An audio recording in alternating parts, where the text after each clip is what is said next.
नमस्कार।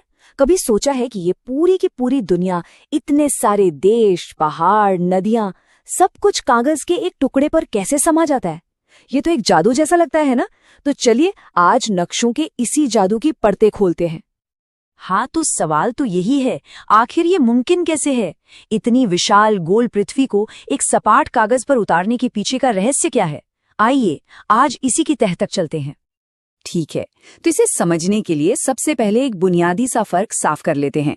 एक तरफ है ग्लोब, जो हम सबने देखा है, धरती का एक छोटा सा गोल 3D मॉडल, और दूसरी तरफ है नक्शा यानी मैप। ये धरती का या उसके किसी हिस्से का एक सपाट 2D ड्राइंग है, और आज हमारी पूरी बात इन्हीं नक्शों पर होने वाली है।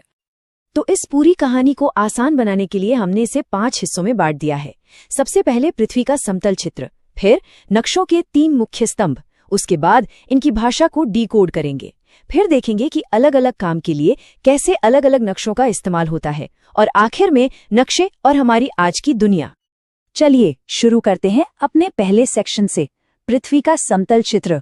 आखिर एक नक्शा होता क्या है? तो जरा सोचिए, जिसे कोई ड्रोन उड़ा रहा हो या बिल्कुल एक चील की तरह आसमान से नीचे देख रहा हो, जो व्यू दिखता है ना, बस नक्शा वही है। किसी भी जगह का ऊपर से लिया गया एक सरल नजारा। असल दुनिया तो बहुत जटिल है, बहुत सारी चीजें हैं। नक्शा उस जटिलता को हटाकर सिर्फ जरूरी चीजें दिखाता है ताकि हम उसे आसानी से समझ पाएं। ठीक है, तो अब जब हमें पता चल गया है कि नक्शा क्या है, तो अब उसके कोड को क्रैक करने की बारी है। हर नक्शे को पढ़ने के लिए उसके 3 सबसे जरूरी स्तंभों को समझना ही पड़ेगा। और ये 3 स्तंभ हैं: दूरी यानी डिस्टेंस, दिशा यानी डायरेक्शन, और प्रतीक यानी सिंबल्स। बस ये 3 चीजें समझ लें तो समझिए नक्शा पढ़ना आ गया। यही इसकी ABCD है। चलिए पहले स्तंभ की बात करते हैं, स्केल। अब ये क्या चीज है? ये समझिए एक तरह का जादुई फॉर्मूला है। ये हमें बताता है कि नक्शे पर जो छोटी सी दूरी दिख रही है, वो असल जमीन पर कितनी बड़ी है। यही वो गणितीय जादू है जिसकी वजह से पूरा का पूरा देश एक कागज पर फिट हो जाता है। एक साधारण सा उदाहरण देखते हैं। मान लीजिए नक्शे के कोने में लिखा है 1 सेंटीमीटर = 500 मीटर्स। इसका सीधा सा मतलब है कि अगर स्केल से नक्शे पर 1 सेंटीमीटर नापते हैं तो असल दुनिया में आधा किलोमीटर चल चुके हैं। है ना आसान? स्केल कैसे काम करता है, इसे बेहतर समझने के लिए किसी स्कूल के मैदान की कल्पना कीजिए। मान लो वो 40 मीटर लंबा और 30 मीटर चौड़ा है। अब अगर हम 1 सेंटीमीटर = 10 मीटर का स्केल इस्तेमाल करें तो पता है क्या होगा? वो पूरा का पूरा मैदान हमारे कागज पर सिर्फ 4 सेंटीमीटर लंबी और 3 सेंटीमीटर चौड़ी ड्राइंग बन जाएगा।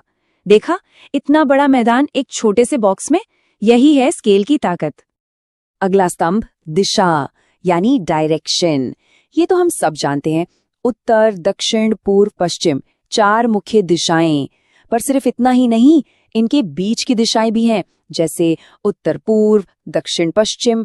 और हाँ, एक बहुत जरूरी बात, आपने शायद ध्यान दिया होगा, लगभग हर नक्शे में उत्तर दिशा हमेशा ऊपर की तरफ ही होती है। ये एक तरह का यूनिवर्सल नियम है, ताकि कोई कंफ्यूजन ना हो। ओके, दूरी और दिशा हो गई। अब चलते हैं अपने अगले सेक्शन पे और सीखते हैं नक्शों की भाषा। अब ये प्रतीक यानी सिंबल्स क्या होते हैं? और ये है हमारा तीसरा स्तंभ, प्रतीक चिन्ह। देखिए, हर चीज को नक्शे पर ड्रॉ करना तो आसान नहीं है ना? इसलिए हम छोटे छोटे निशानों और लाइनों का इस्तेमाल करते हैं। जैसे सड़क के लिए लाइन, नदी के लिए टेढ़ी मेढ़ी लाइन, इमारतों के लिए छोटे छोटे बॉक्स। ये समझ लीजिए नक्शों की अपनी शब्दावली है, अपनी एक अलग भाषा। और इन साधारण से दिखने वाले चिन्हों में बहुत ताकत होती है।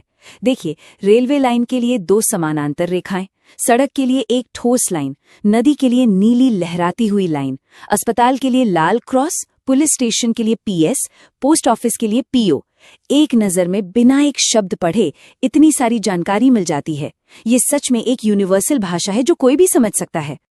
चलिए, अब जो कुछ भी हमने सीखा है ना, उसे एक असल उदाहरण पर लागू करके देखते हैं। ये है लघु नगर का नक्शा।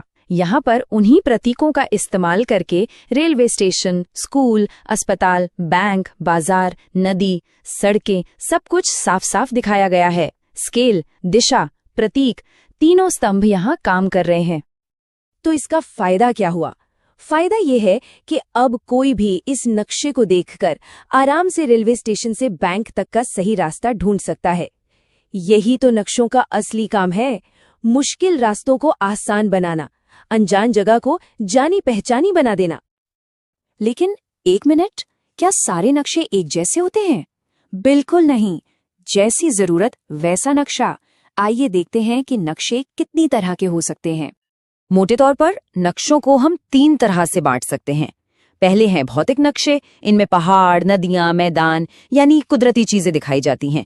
फिर आते हैं राजनीतिक नक्शे, ये हम सबसे ज्यादा देखते हैं। इनमें देशों, राज्यों, शहरों की इंसानी बनाई हुई सीमाएं होती हैं। और तीसरे हैं विषयगत नक्शे, जो किसी खास विषय या थीम पर होते हैं, जैसे बारिश का नक्शा, फसलों का नक्शा या जनसंख्या का नक्शा।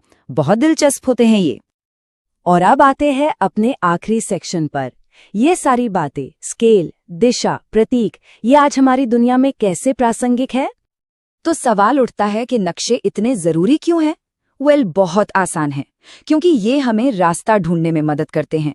ये बताते हैं कि कौन सी जगह कहाँ है, दूरी और दिशा को आसान बना देते हैं। पढ़ाई से लेकर यात्रा तक हर जगह काम आते हैं। और इसका सबसे बड़ा उदाहरण गूगल मैप्स, जो हम सब रोज इस्तेमाल करते हैं।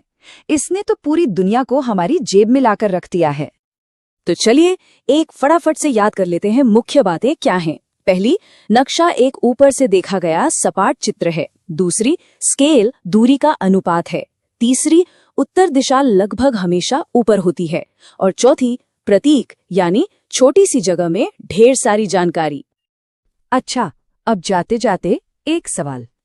अगर अपने रोज के सफर का, जैसे घर से स्कूल या ऑफिस तक का, एक नक्शा बनाना हो, तो उस पर सबसे जरूरी प्रतीक कौन सा होगा? क्या वो चाय की दुकान होगी या कोई खास मोड़? सोचिएगा जरूर।